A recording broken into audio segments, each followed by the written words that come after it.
Okay, you're live. Got it? All right.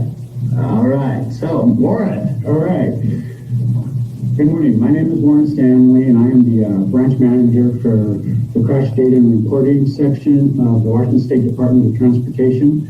And I'm going to talk a little bit today about the crash data that we have available in our statewide repository.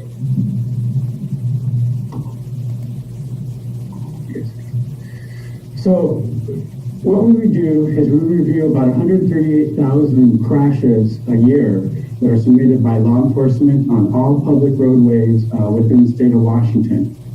We receive these on the police traffic collision report, and for a typical crash that may occur two cars on a state route, we review 121 data elements. We also add an additional 98 data elements to the record for our engineering, research, and our safety partners.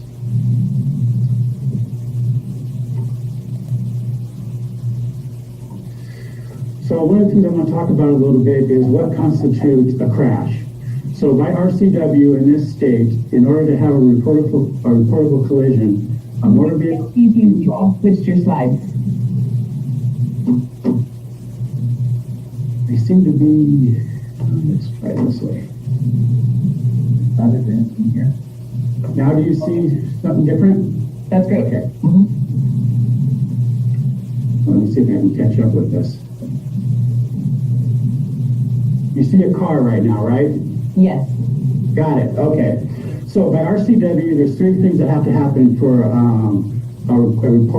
crash to be reportable and end up in our system. Number one, a motor vehicle must be involved. There must be $1,000 damage to any one vehicle, and any person must be injured. So if anybody's injured, that takes precedence over the $1,000 damage. Now, one of the things that we're working on right now, since the RCW says that a motor vehicle must be involved, we are missing a lot of information on bicyclists and pedestrians. So we're working with the Washington State Patrol on some type of maybe an application that we can put on the web for short term that will allow some kind of self-reporting for bicyclists and pedestrians, especially when they're out on the bike trails and those incidents happen there.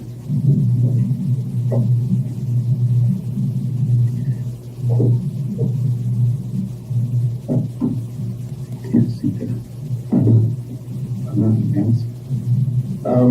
Okay, hold on for just a second. Okay, there. So currently, 91% of the crashes that we receive electronically. The majority of those that come through are from the sector system, which we were going to see earlier today. And then what makes these electronic collisions good for us is that we receive those an average of 2 days from the date of the crash, to where the paper reports come in an average of 18 days from the date of the crash. There are edits on the officers' laptops that allow for a higher quality of data and for us to be able to read the report. So what we do is when we're developing the crash records, we want to develop a story. So we look at the crash report and we look at the information that the officer selected and we develop a story. If there's any type of information that conflicts, or if there's something that we see is not right, we will go ahead and we will contact that officer and we will seek clarification. There are certain types of review, like for example, weather. We do not, we would just accept what the officer puts for weather because they were there on the scene and they were there. We also add, earlier I said we added additional 98 data elements. Those include collision type, junction relationship, type of intersection, driver miscellaneous actions. We also have a quality assurance rate that we do to ensure the quality of our data. When a record comes in electronically, like I said, it has to pass several business edits.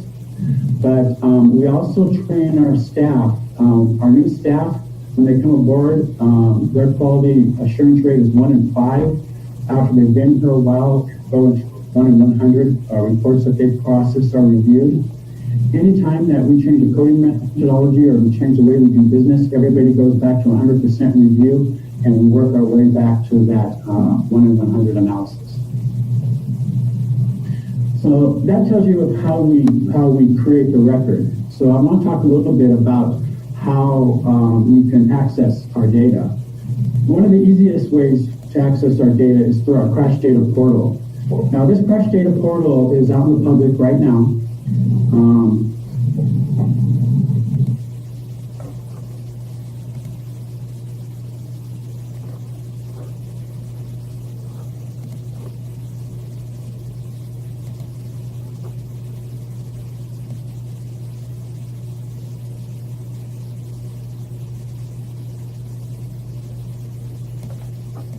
Okay, so this is one of the ways you can access our summary data from on our crash data portal. This is available to the public, and we have several canned reports out there that can be used. And these are done, we have 15 years worth of data, but on this portal you can only run 1 year at a time. So we do have some, PDF format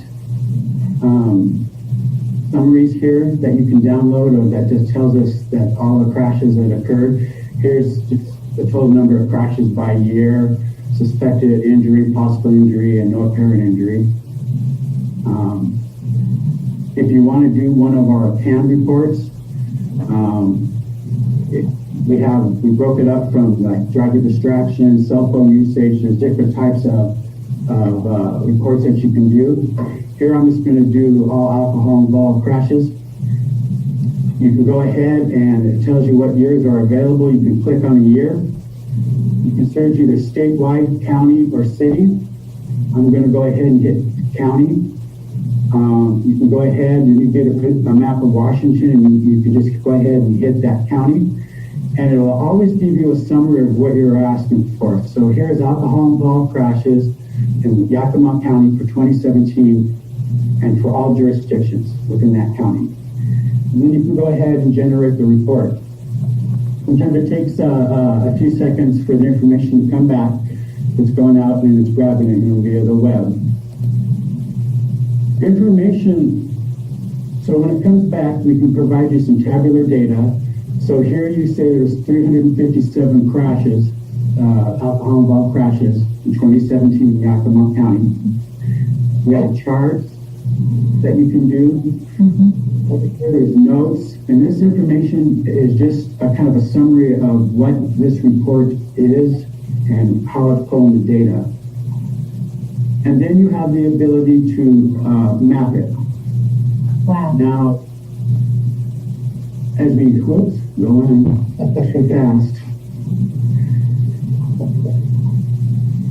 So as you can see, we have, we can provide some mapping capabilities. Now we only have XY coordinates for crashes that occur from 2010 forward. So here you can see on the location that out of the 350 crashes, 350 of the 357 crashes had an XY coordinate, and we were able to map them. You can use these toggle switches. So if you weren't really interested right now in no impaired injuries and you wanted to bring the fatalities to the top, you can go ahead and turn off different aspects of this. So if you wanted just to see the fatalities, you can just do that. If you want to zoom in, you can zoom in. There's also imagery available. So if you wanted to look at the imagery, there's images. And if you right click on any of these dots, well, normally when you right click on any dot, it'll tell you the day of the week, the time, and how many people were involved. And if you hit zoom to, it'll just get you closer to where you can see where that incident occurred.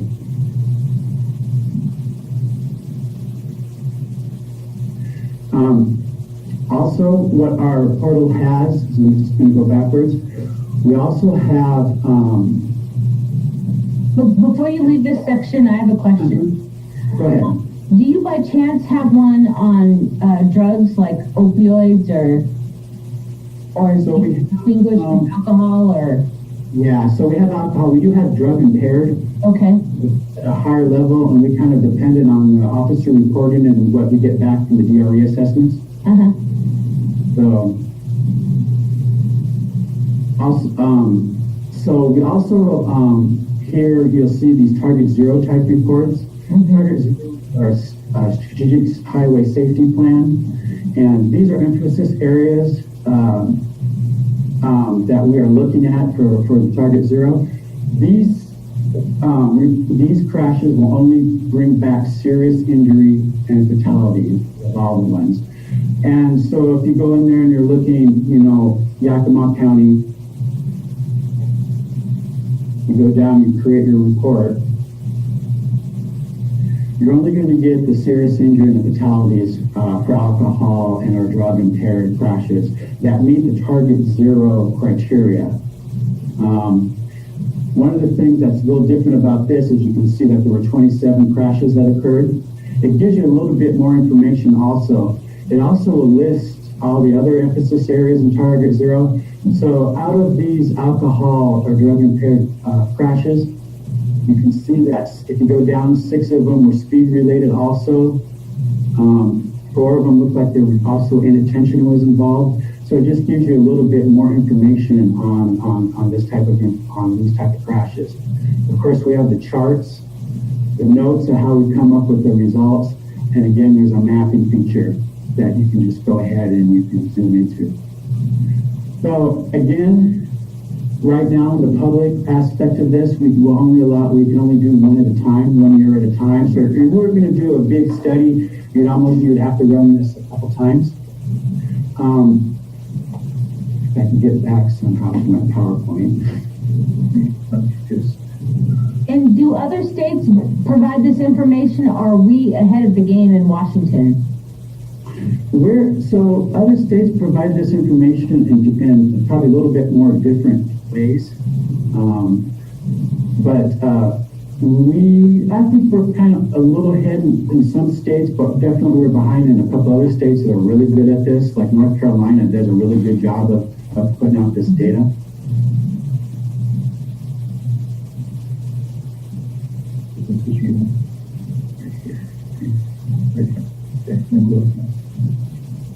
Okay, can you see what's on your screen right now? We still have the map with the Target Zero high-risk behaviors, alcohol and drug impaired.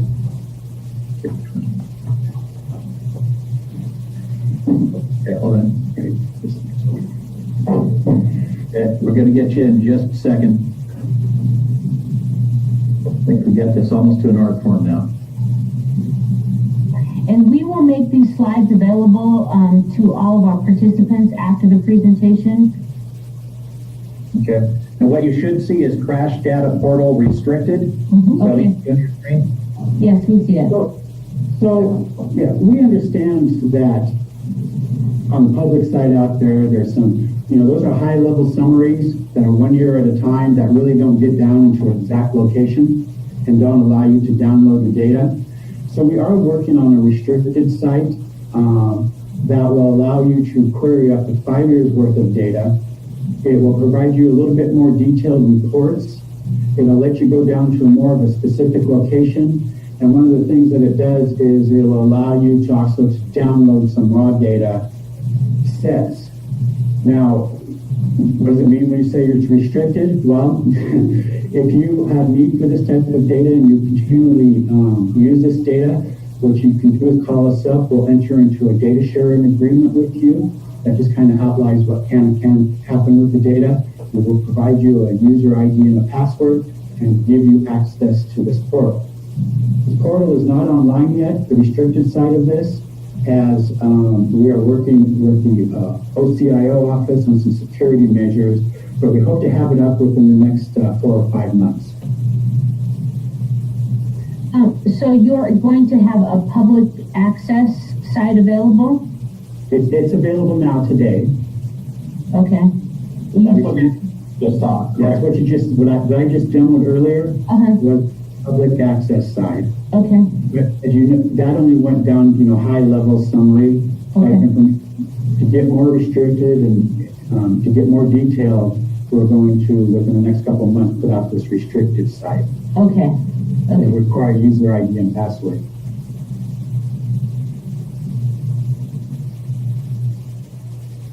Did the slide just change?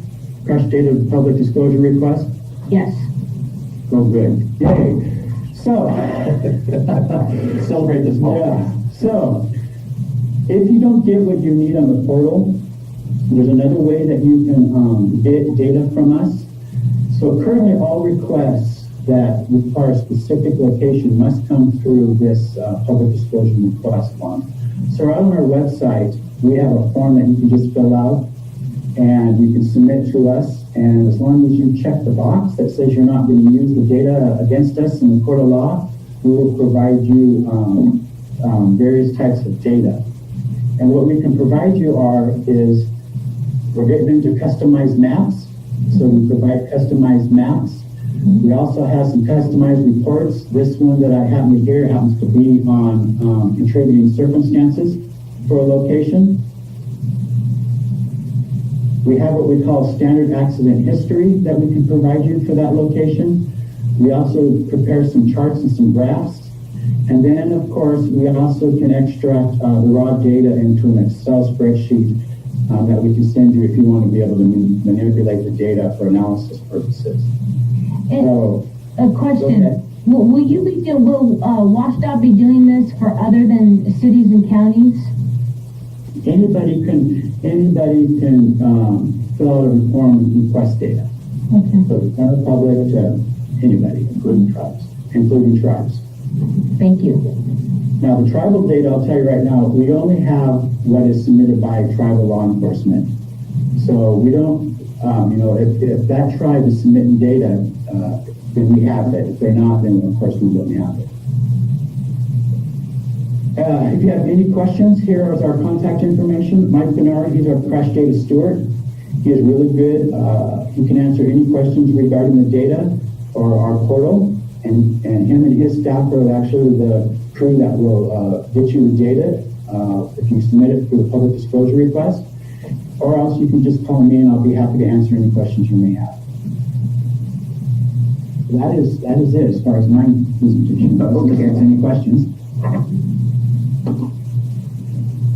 Okay, so are you gonna stick around for that? Okay.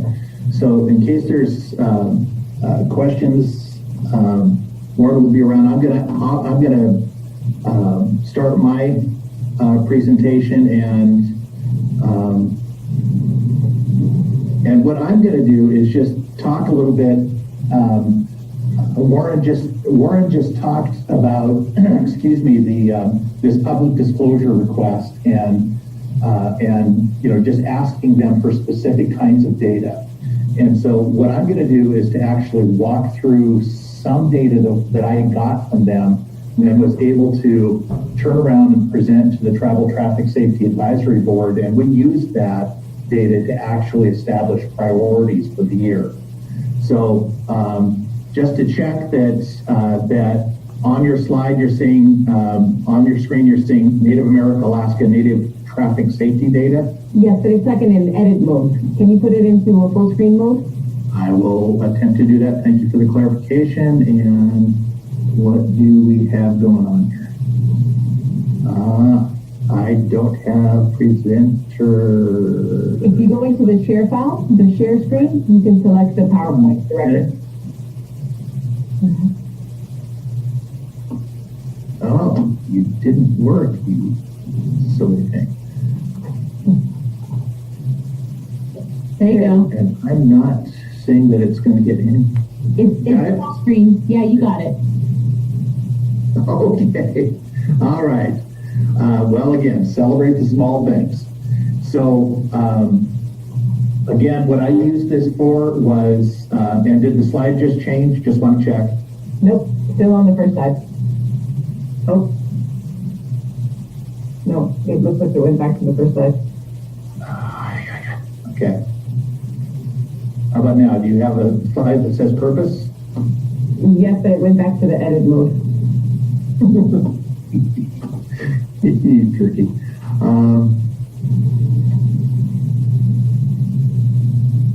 For some, we're battling here, so just hang in there with us. Okay. Now, do you have, is it back in edit mode? It's in edit mode. because the slide is actually not changing on our screen, on our big screen in the room. So it's You have- changing, it's just in the smaller edit mode. Damn it. You have the first slide with for American Indian, Alaska Natives in the state of Washington.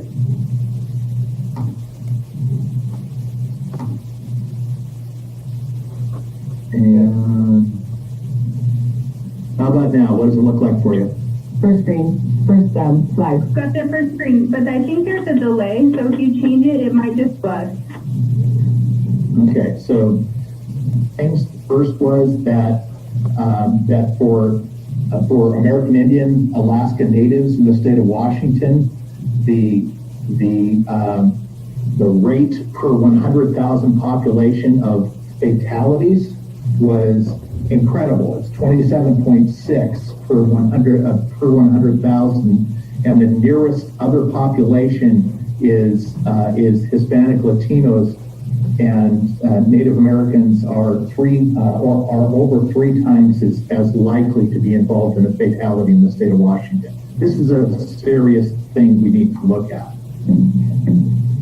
So this is some stuff that you can get right out of our Target Zero plan, but we have a number of counties that have relatively, for the state, relatively large populations of Native Americans, but they are overrepresented even on the county level in terms of fatalities and serious injuries, and that's led actually by Walla Walla County, that's 7.5 times as the likelihood for a Native American person to be involved in a fatality there as a non-Native person. Scott, I'm going to Yeah. tell you, your slides aren't changing. Okay. Did it just change? No, it's still on the first slide. We didn't even do the other two. Okay. The crash distribution across the state, and really importantly within 5 miles of reservation boundaries, because that was kind of the search that I asked them for.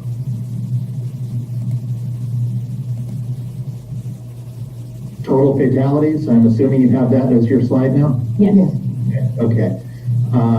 So you can see, again, within 5 miles of all Washington reservations, this is October 2012 through September 2016.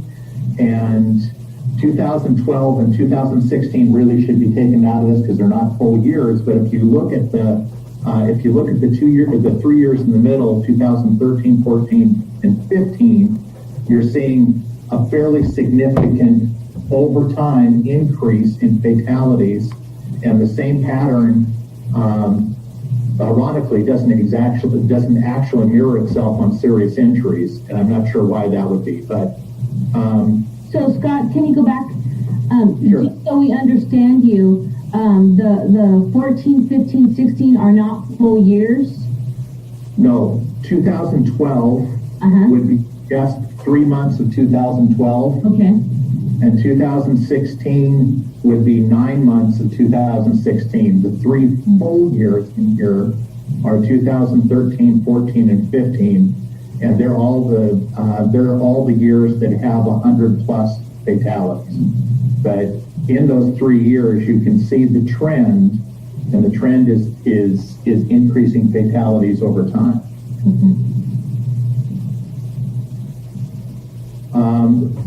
Again, courtesy of the WashDOT inquiry, we were actually able to go in and look at individual tribes and the number of fatalities and serious injuries reported in those tribes within 5 miles of those tribal boundaries over that period of time.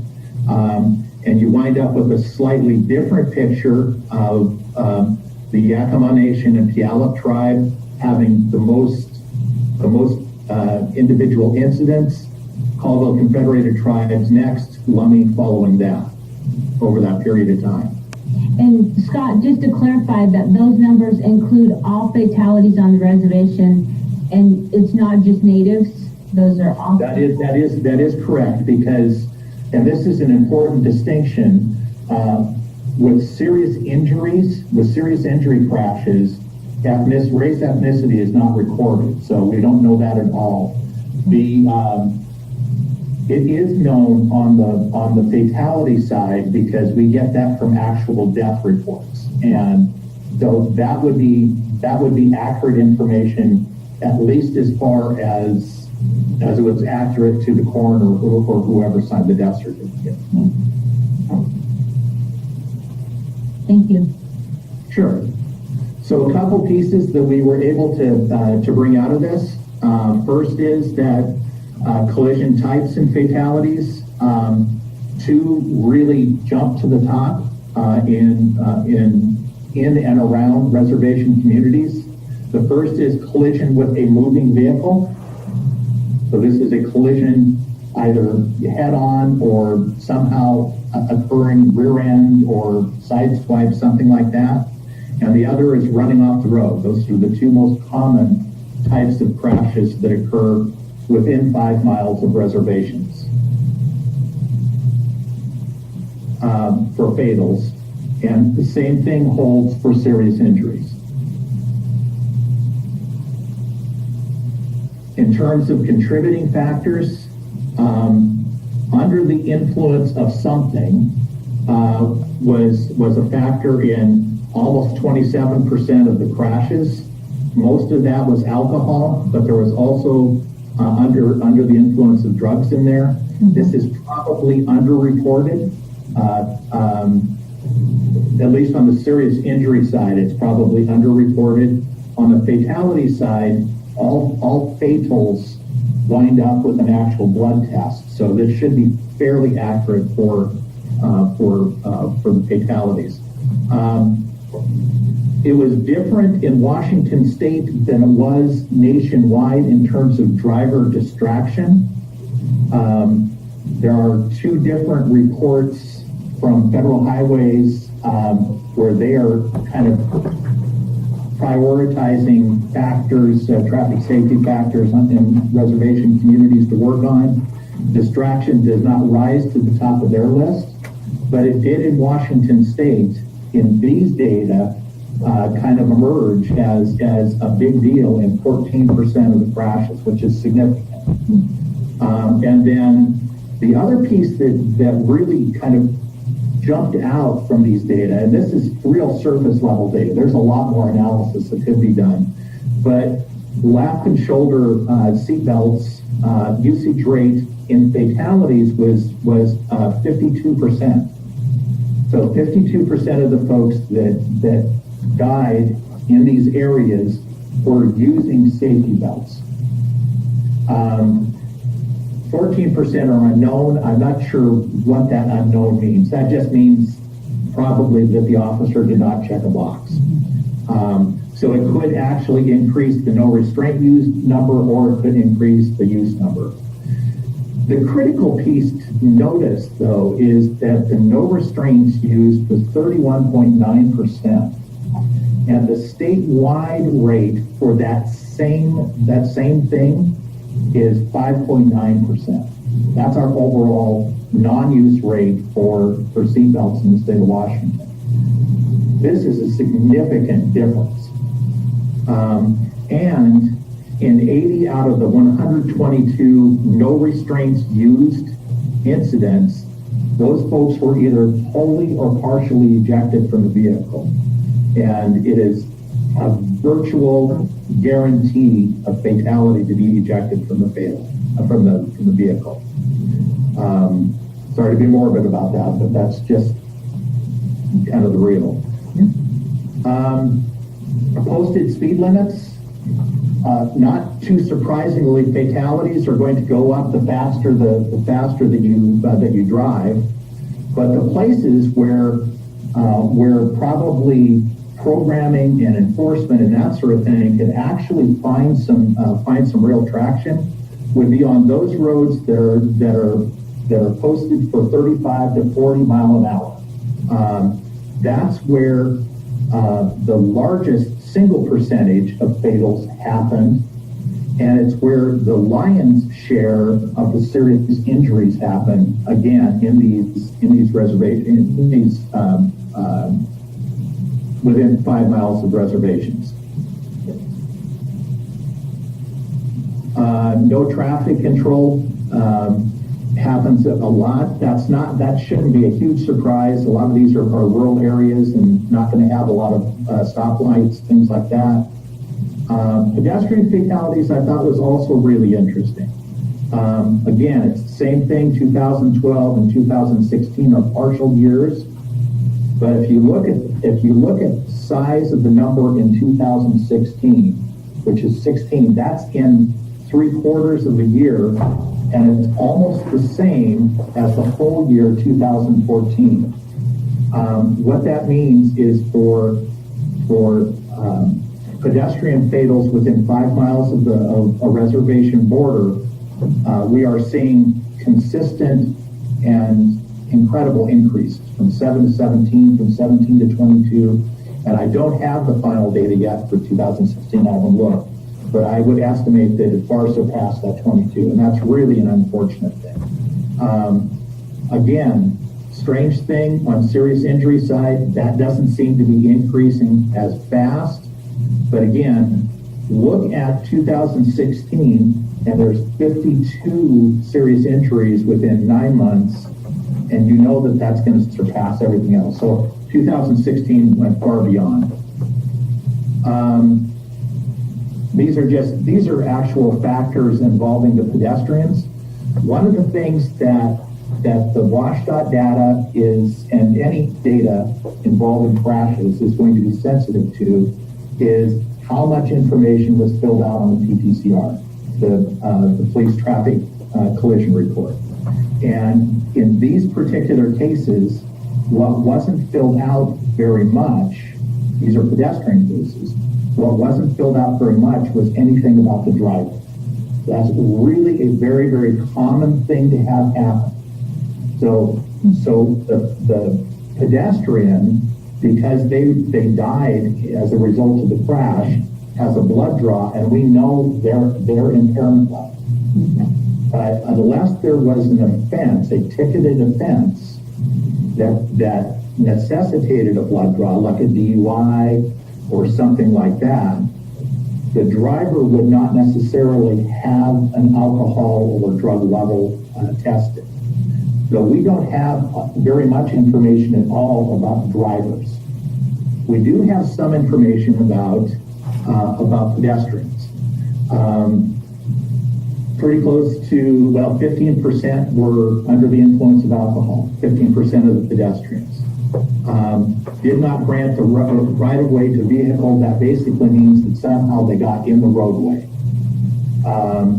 Inattention is kind of one of those catch-all categories that I don't like very much, because I can't do much with that, because I don't know exactly what that means. And then most of the crashes actually happened in the roadway. That's also not a surprise. Very few in a marked crosswalk, but again, we have to take into account the geography and topography of where we're dealing with, and this is 5 miles on either side of the reservation boundary, and a lot of these places are rural and they're not going to have marked crosswalks. Final slide, and then so based on this, the Tribal Traffic Safety Advisory Board was able to come up with a set of recommendations about how we should target our efforts. And for fatalities, it was impaired driving, distracted driving, and safety restraint usage. Serious injuries, it was those 3 plus speed too fast for conditions. So that's kind of how we were able to use one of these reports from WSDOT directly in our work setting priorities for the Travel Traffic Safety Advisory Board. And I would take any questions that you might have.